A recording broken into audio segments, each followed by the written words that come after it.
آنکھ میں اللہ نے آنسو رکھے ہیں نا، تو اس کا مطلب یہ ہے کہ غم آئیں گے، اور ہونٹوں پہ اللہ نے مسکراہٹ رکھی ہے تو اس کا مطلب یہ ہے کہ خوشی بھی آئے گی۔ اللہ اکبر، واہ واہ واہ واہ واہ، کیا بات کیا۔ رات کے بعد دن لازمی آتا ہے جی، دریا کے بعد صحرا بھی لازمی آتا ہے، واہ واہ، جنگل کے بعد شہر بھی لازمی آتا ہے، بلکہ غم کے بعد تو خوشی آنے کا اللہ تبارک و تعالی نے وعدہ ارشاد فرمایا ہے، فَإِنَّ مَعَ الْعُسْرِ يُسْرًا إِنَّ مَعَ الْعُسْرِ يُسْرًا، بے شک ہر مشکل کے ساتھ آسانی ہے، بے شک ہر مشکل کے ساتھ آسانی ہے۔ نور الانوار میں اس کی تفسیر میں یہ یہاں تک بیان ہوا ہے کہ یہاں پر اس سے مراد یہ ہے کہ ہر ایک مشکل کے بعد اللہ نے تمہارے لیے دو آسانیاں رکھی ہیں۔ علامہ فخر الاسلام بزدوی کے موقف کے مطابق یہ ترجمہ بنتا ہے، اس میں ایک تفصیل ہے، نور الانوار میں بیان کی ہے، اصول فقہ کی کتاب ہے، وہ قاعدہ تو مجھے یاد نہیں، بہرحال اتنا مجھے ضرور یاد ہے کہ علامہ فخر الاسلام بزدوی کا جو ایک عبارت کے حوالے سے جو آپ کا موقف ہے اس کو دیکھا جائے تو معنی یہ بنتا ہے کہ ایک تنگی کے بعد دو آسانی۔ اللہ اکبر۔ تو اللہ تبارک و تعالی نے ہر تنگی کے بعد بندے کے لیے آسانیاں رکھی ہیں، جہاں خوشی آتی ہے وہاں غم بھی آتے ہیں، اور جہاں غم آتے ہیں وہاں خوشی بھی آتی ہے۔ زندگی ہے اس چیز کا نام، ہر وقت خوشی خوشی رہے یہ زندگی میں کبھی نہیں ہو سکتا، صرف غم ہی غم رہے یہ بھی نہیں ہو سکتا۔ زندگی غم اور خوشی پر چلنے والے پہیے کا نام ہے۔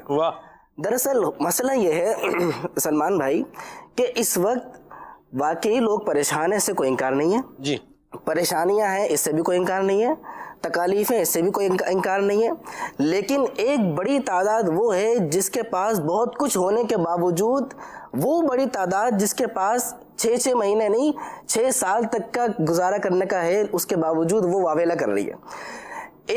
ایک صاحب سے ملاقات ہوئی، ان کی 1 کروڑ کی پراپرٹی ہے، یعنی یوں سمجھیں ان کی غریب پراپرٹی ہے، غریب پراپرٹی، جی غریب 1 کروڑ روپے کی۔ ہاں میں عرض کرتا ہوں، اللہ اکبر۔ غریب پراپرٹی یہ ہے کہ ان کے پلاٹ ہیں کوئی 35 لاکھ روپے کے نا، اب 35 لاکھ کا تو سستے پلاٹ آتے ہیں، غریب شخص لے سکتا ہے، ان کے بقول میں عرض کر رہا ہوں، تو ان کے 3 پلاٹ ہے تو 1 کروڑ کی پراپرٹی یہ بن گئی۔ یعنی 35 لاکھ کا پلاٹ ہو رہا ہے، وہ کون لے سکتا ہے؟ غریب لے سکتا ہے۔ 35 لاکھ کا پلاٹ، غربت کا کیا شان ہے غربت۔ ہاں پلاٹ تو 2 کروڑ کے آتے ہیں جی، اب میرا تو 35 لاکھ والا پلاٹ ہے، اب ان کا جو کارخانہ ہے وہ اچھا پلاٹ الگ ہے، صاحب آویلے کا اندازہ کر لیں۔ اللہ اکبر۔ جی میں عرض کرنا چاہ رہا ہوں نا، تو اب یہ ان کی پراپرٹی یہ ان کی ایکسٹرا رکھی ہوئی ہے، تو کسی کام کی نہیں ہے، کچرا پڑا ہوا ادھر، اور اس کی ویلیو بڑھتی جا رہی ہے۔ ان کا اپنا الگ سے جو ہے وہ بزنس ہے، کارخانہ وغیرہ کام کرتے ہیں، جو کہ چند دنوں کے لیے بند ہو گیا۔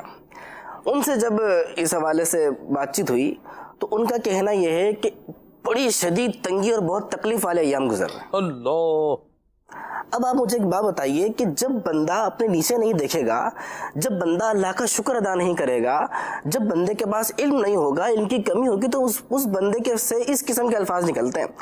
دراصل ہمارے یہ ہوتا ہے، ہم چھوٹی چھوٹی باتوں کو جو نہیں بھی ہوتی انہیں ہم نے بڑا واویلا بنایا ہوا ہوتا ہے، بڑا ہوا بنا ہوا ہوتا ہے۔ جیسے سپوز کر لیں، میں ایک مثال دیتا ہوں، جو بائک پہ آتا ہے نا، جس کو کوئی صدر کام کرنے کے لیے جانا ہے 16-17 کلومیٹر، وہ بائک پہ آتا ہے، کہتا ہے بڑی پریشانی ہے، میں بائک پہ یہاں سے وہاں آتا ہوں، کار ہونی چاہیے، ذرا کپڑے وغیرہ بھی صاف رہیں گے، تو اس کے لیے بائک ایک بڑا مسئلہ ہے، بڑی تنگی ہے بائک کے لیے، کہ بڑی مشکلات میں میری زندگی گزر رہی ہے، گھر میں بھی چڑچڑاپن، کیوں کار نہیں ہے میرے پاس۔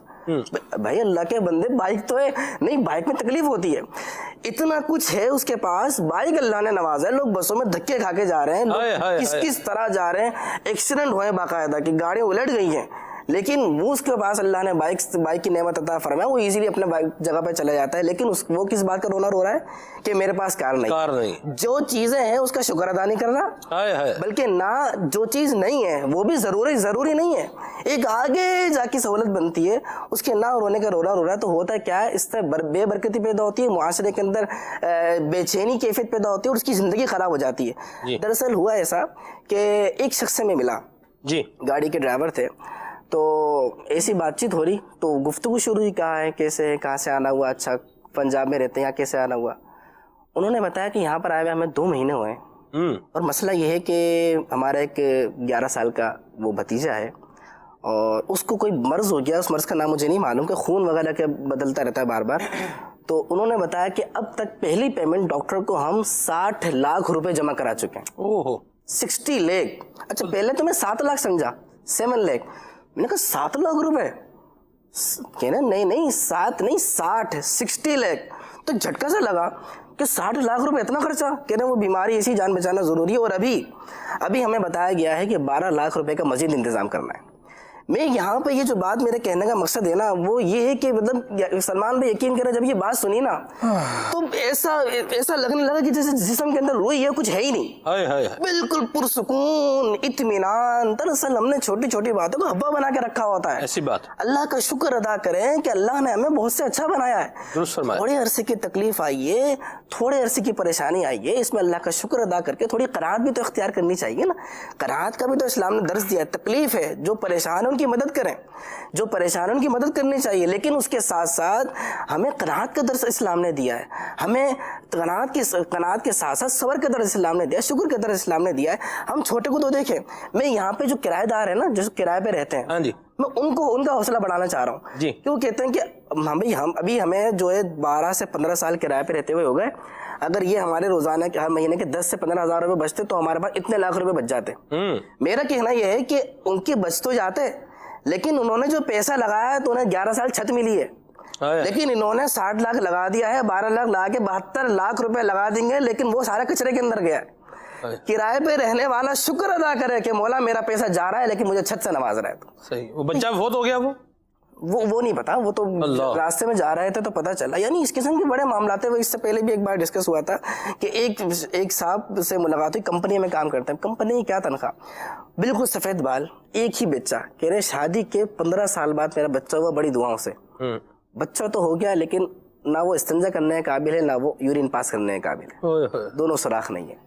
غالباً 7 آپریشن ہوئے, بہت پیسہ لگا, بہت خواری کی, تو جب کہیں جا کے اس کا استنجا کا انتظام ہوا اور یورین پاس کے لیے کوئی نالی وغیرہ نکالی گئی, اور مزید کہا 5 آپریشن باقی جس سے یہ والا نظام صحیح ہوگا. بہت لوگ بہت دکھ میں. یعنی اللہ عافیت والا معاملہ فرمایا. قربان بھائی, واقعی آپ نے جو بات کہی ہے یہ بات ایک تسلی اور ڈھارس دلانے والی ہے کہ ہر طرف نیگیٹو سوچنے کی بجائے ہر وقت پازیٹیو بھی سوچا جائے. ہمارے پاس کیا ہے, ہماری پہچان واہ ویلا کرنے والے آدمی کی طرح کی نہیں ہونی چاہیے, اور ہماری پہچان بالکل ایک ہڑا ہڑی مچا دینا, کوئی بھی بات ہو اور اس پر بندہ مطلب شور شرابہ مچا دے, یہ نہیں ہونی چاہیے. صبر, قناعت, یہ بھی ہماری پہچان ہونی چاہیے.